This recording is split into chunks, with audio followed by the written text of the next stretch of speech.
નમસ્કાર વિદ્યાર્થી મિત્રો, આજે આપણે 9મા ધોરણમાં હિન્દી વિષયમાં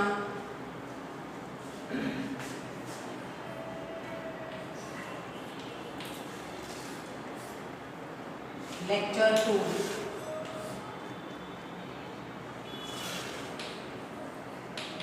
ગદ્ય 9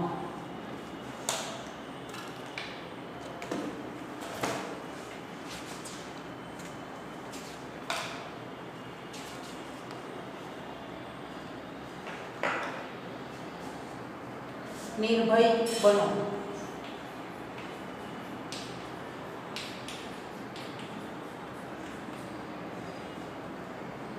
उनके लेखक थे रेणु जी।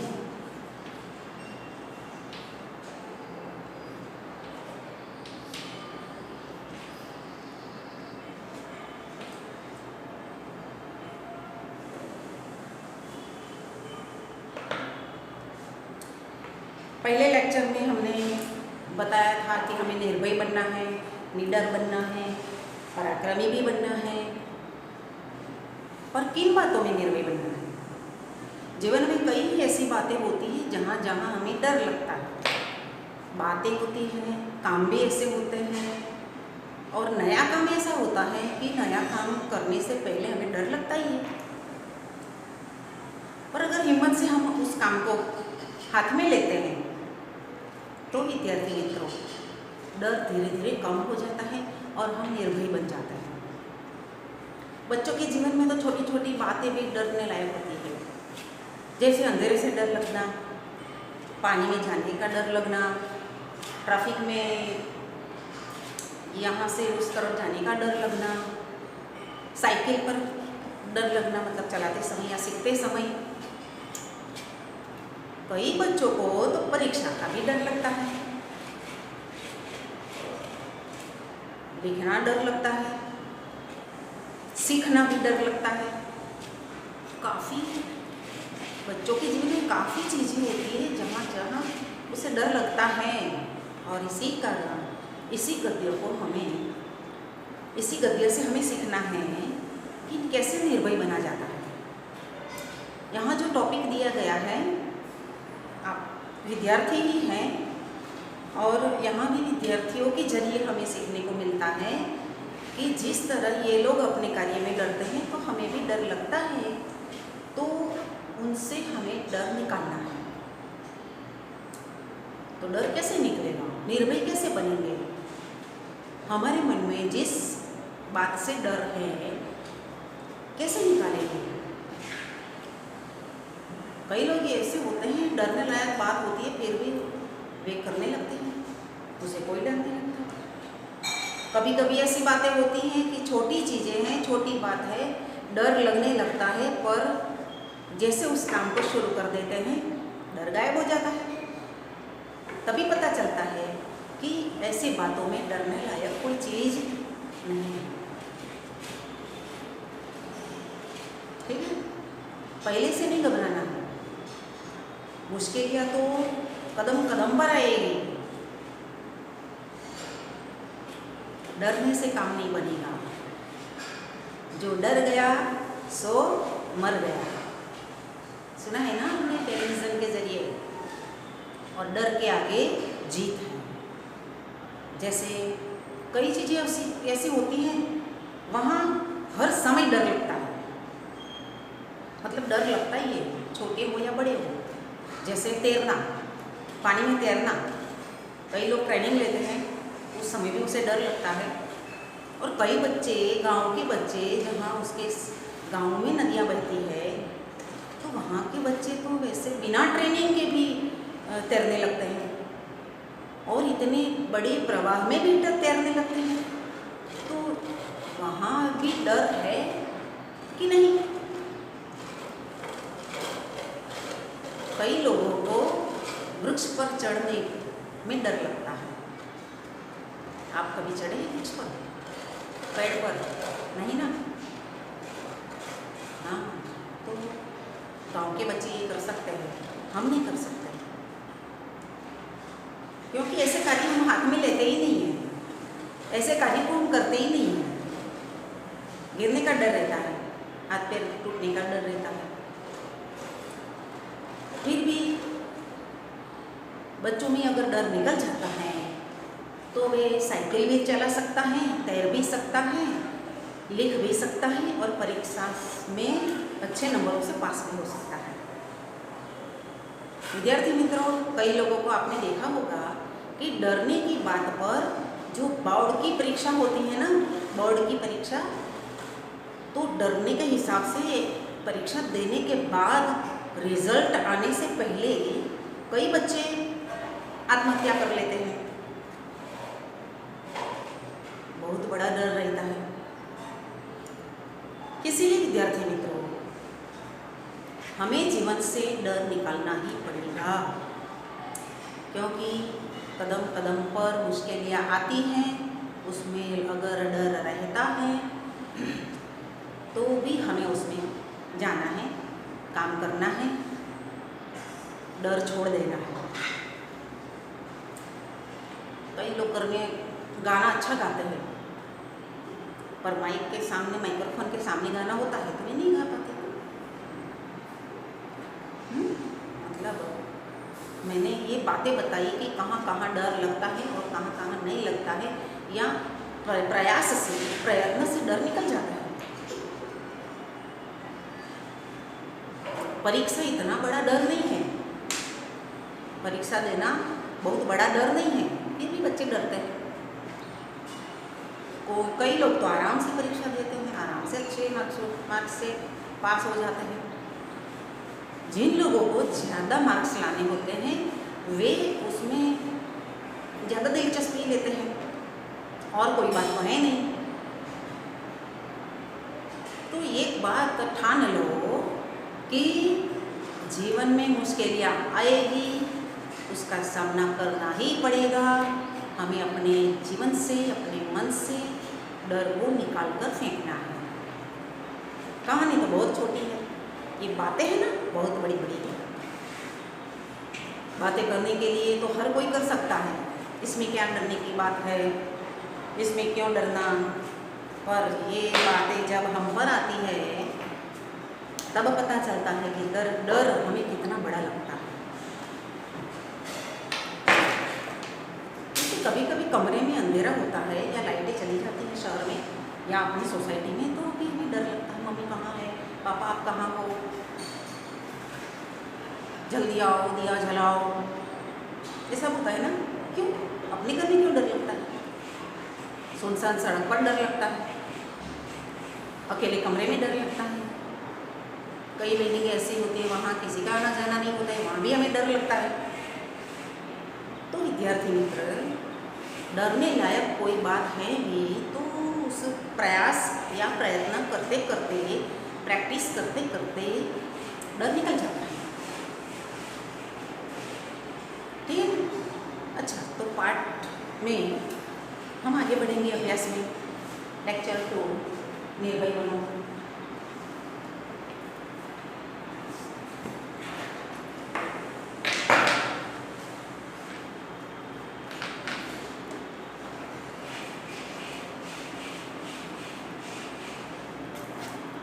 तो हमने क्या देखा था पाठ में? प्रियोदा अच्छा विद्यार्थी है, सबके लिए वो प्रिय है, शिक्षकों को भी प्रिय है और गांव के लोगों को भी प्रिय है। प्रियोदा के साथ और कई लोग हैं, उसका एक दल बना हुआ है, उसमें कालू और एक दोस्त और है।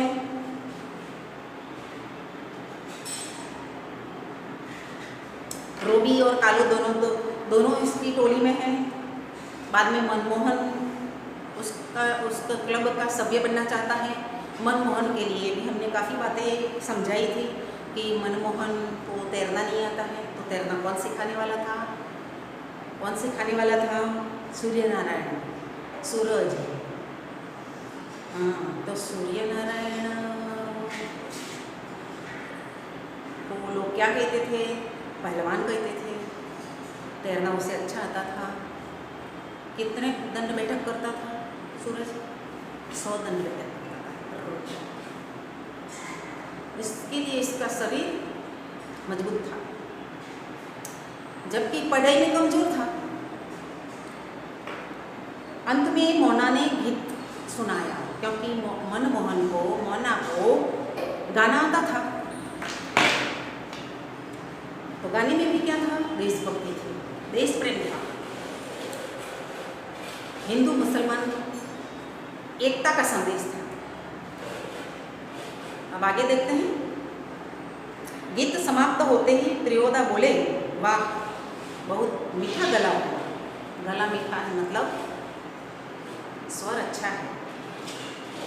तुम्हारा, किसका? तुम्हारा नहीं, तुम्हारा मतलब मनमोहन का। कालू, तुम प्रभात फेरी वाले दोनों गीत मोना को सिखा देना। मोना को कौन से गीत सीखना पड़ेगा? ये क्लब के जो मेंबर थे, वो सभ्य थे, वो जो लड़के थे, दल था, वे दल के लड़के गांव में प्रभात फेरी निकालते थे। प्रभात फेरी का मतलब जानते हो?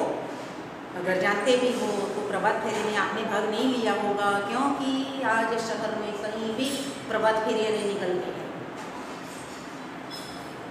उस समय में प्रभात फेरी में प्रोत्साहित सूत्रों को गांव भर में घूम फिर कर नारा लगाया जाता था, जिससे लोगों को हर रोज पता चले कि हम कौन हैं, कैसे नागरिक हैं और हमें करना क्या है।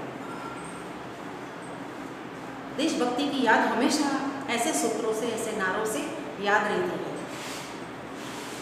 आज आप देखते हो कि चारों तरफ देश भर में माहौल कैसा है। सब लोग क्या होते हैं? पैसों के पीछे भागते हैं, कमाते हैं, मकान बनाते हैं, बढ़िया वाला मकान बनाते हैं। इनके लिए पैसों के पीछे भागते फिरते नजर आते हैं। कई लोग मौत शौक के पीछे भागे हुए हैं। खाना पीना, पिज़्ज़ा, दाबेली, बड़ा पाव, ये सब खाना पीना और मस्त रहना, ये उसका काम है। शॉपिंग करने का बड़ा शौक है। सब ऐसी चीज़ों के पीछे भागते रहते हैं। लोगों को सीधा साधा आहार लेकर जीवन को सफल बनाना नहीं चाहते। उनकी जीवन को सफल बनाने की व्याख्या उनकी अलग है। यहाँ पर ऐसा नहीं है। तो यहाँ क्या है? प्रभात फेरियाँ निकाली जाती थी और प्रभात फेरी में मोना को ही 2 गीत गाने थे। सूरज पश्चिम की ओर झुक गया, मतलब शाम हो गई। बालूचर पर लाली उतर आई। शाम का दृश्य है। नदी के किनारे झुकने वाला सूर्य बता रहा है कि संध्या हो गई है। और जैसे जैसे सूरज नीचे उतरता है, उनकी जो धूप होती है वे लाल हो जाती है, जिसके कारण पानी के आसपास नदी के आसपास जो मिट्टी है वे भी लाल दिखाई देती है। बालूचर यानी मिट्टी। परमान की धारा पर डूबते हुए सूर्य की अंतिम किरणें झिलमिला रही हैं। पानी मतलब नदी है, पीछे सूर्य है। सूर्य जैसे डूबता है, उनकी थोड़ी थोड़ी किरणें नदी के पानी में पड़ती रहती है। पखेरु दल बांधकर, पक्षी क्या करते हैं? शाम के समय दल बनाकर अपने घर चले जाते हैं। प्रियोदा के दल के सभी सदस्य पंक्ति बांधकर लौटे। पंक्ति बांधकर मतलब एक साथ एक जगह से दूसरी जगह जाना।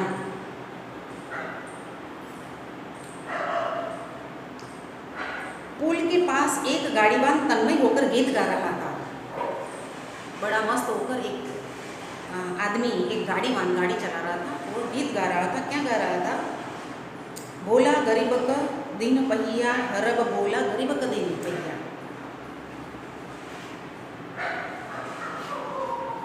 अच्छे आदमी गरीबों की ओर ध्यान देते हैं, मतलब यही है। सूरज ने उसी सुर मिलाकर गाना शुरू किया। एकटा जे लोटा छल, बेटा छल 3 पनिया, पीबत काल लोटा लेलक छीन। एकटा जे लोटा छल, एक लौटता है बेटा, दूसरा पानी पीता है, पानी भरता है, और तीसरा पानी पीता है। मतलब ये कार्य बताया है, इसका कोई मतलब तो है ही नहीं पाठ में। कृत्यानंदा ने कहा विद्यापति की लाचारी है। लाचारी लाचारी ट्राई, ऐसी आवाज आई। बालूचर के उस पार किसी ने फायर किया। उस एक पखेरु पाल पर गिरकर छटपटाने लगा। किसी ने गोली मारी एक पक्षी पर, छटपटा कर नीचे गिरा। उसका जोड़ा विकल होकर बहुत देर तक रोता रहा। पक्षी दो होते हैं, एक नर एक मादा। अगर एक को नुकसान पहुंचता है या एक घायल होता है तो दूसरा रो रो कर मर जाता है।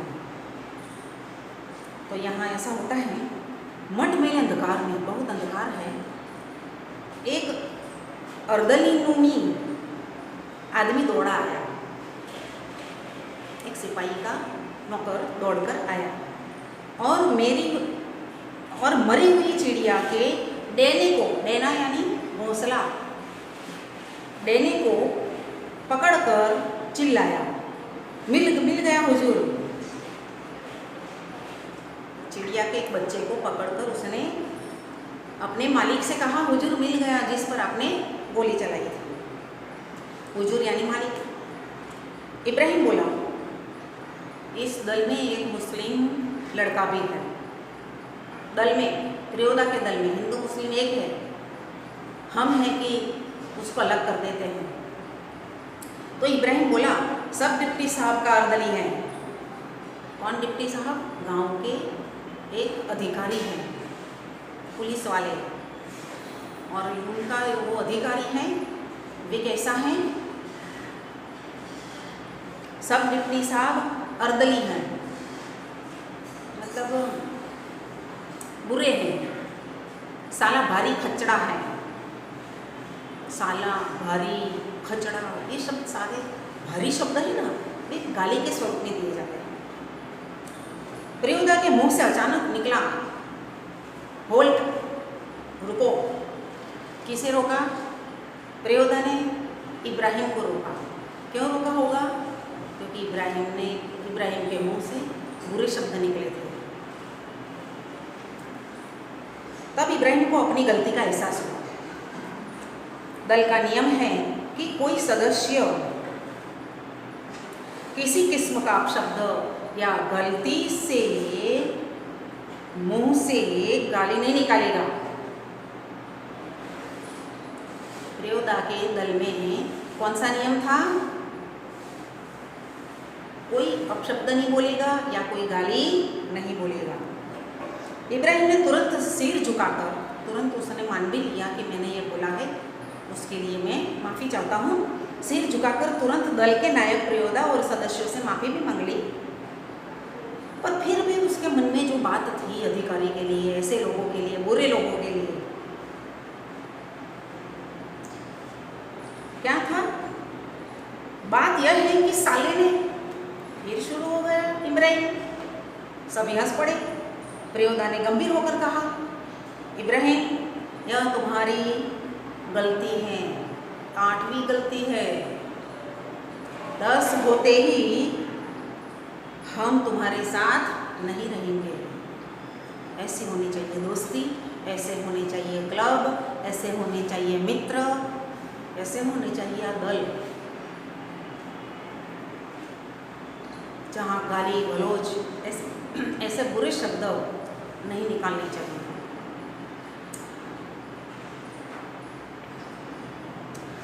इब्राहिम ने पूछा, लेकिन सरकारी अफसरों को गाली देने में क्या हर्ज है? क्योंकि ये सरकारी अफसर बात बात पर गालियाँ बकते हैं। ये तो आप लोग भी जानते होंगे। पुलिस वाले के मुंह से कभी अच्छे शब्द नहीं निकलते। सॉरी अगर आपके घर में कोई पुलिस वाला है तो, पर आप जहाँ पर सड़क पर जाते आते रहते हैं वहाँ पर अपने पुलिस वालों के मुंह से कई ऐसे शब्द सुने होंगे ठीक है। तो इब्राहिम इसीलिए उसे गाली बोलता है, बकता है कि ये लोग ऐसे ही होते हैं तो हम भी उसको ऐसा बोले तो इसमें क्या हर्ज है।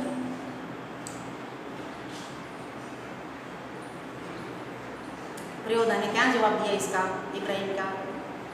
उसने कहा कि तुम्हारा मुंह खराब हो। कोई बोलता है अगर बुरे शब्द तो बोलने दीजिए, वो उनका बोलने से उनका मुंह बुरा होता है, पर अगर ऐसे शब्द हम बोलेंगे तो उनकी तरह हमारा मुंह भी बुरा हो जाएगा, उनका कुछ भी नहीं जाएगा। मगर वे जो गाली देते हैं, इब्राहिम ने कहा वो मगर वे भी तो गाली देते हैं। प्रियोदा ने इब्राहिम को क्या समझाया? उसको समझाया कि वे ही क्यों, बहुत से लोग गालियां देते हैं, ये अक्सर नहीं, शहर में ऐसे लोग हैं जो गालियां बोलते हैं। इब्राहिम बोला नहीं प्रियोदा, नहीं। उसका दल का एक सदस्य बोला नहीं प्रियोदा, आप इब्राहिम को नहीं समझा सकेंगे, वह महिम बात बहुत देरी से समझता है, अच्छी बात बहुत देरी से समझता है, मैं समझा देता हूँ। देखो इब्राहिम, यदि क्लब का मेंबर रहना है तो इसके रूल्स को मानना पड़ेगा।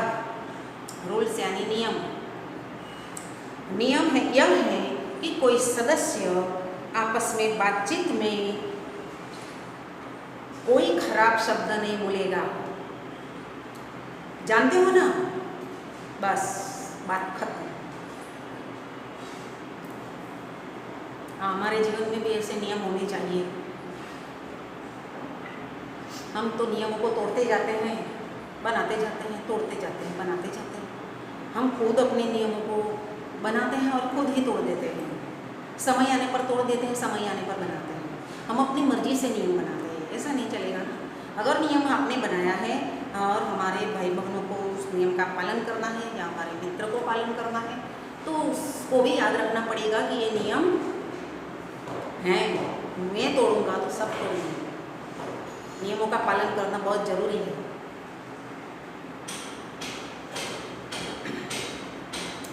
सहुआइन